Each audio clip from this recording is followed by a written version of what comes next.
नमस्कार विद्यार्थी मित्रांनो, आज आपण इयत्ता 9ची वंदे वंदे मातरम ही कविता पाहूया.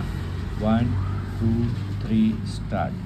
वेद मंत्राहुनी अम्मा वंदे वंदे मातरम, वंदे वंदे मातरम, वंदे वंदे मातरम. वेद मंत्राहुन अम्मा वंदे वंदे मातरम, वंदे वंदे मातरम, वंदे वंदे मातरम.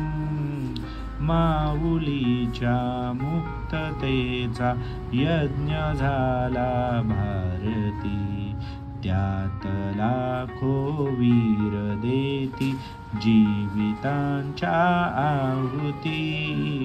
आहुतींनी सिद्ध केला मंत्र वंदे मातरम, वंदे वंदे मातरम, वंदे वंदे मातरम.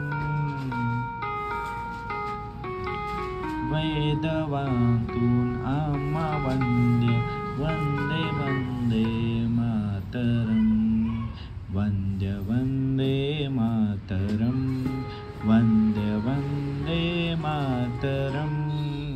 याच मंत्राने मृतांचे राष्ट्र सारे जागले, शस्त्रधारी निष्ठुरांशी शांतिवादी झुंजले.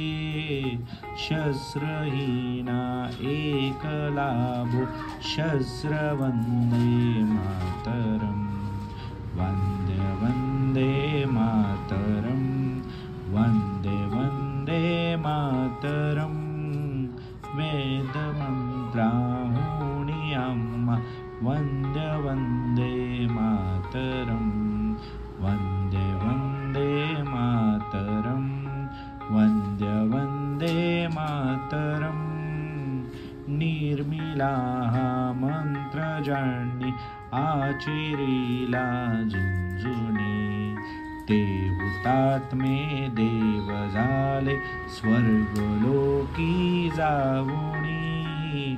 हा गतान आरतीचे गीत वंदे मातरम, वंदे वंदे मातरम, वंदे वंदे मातरम.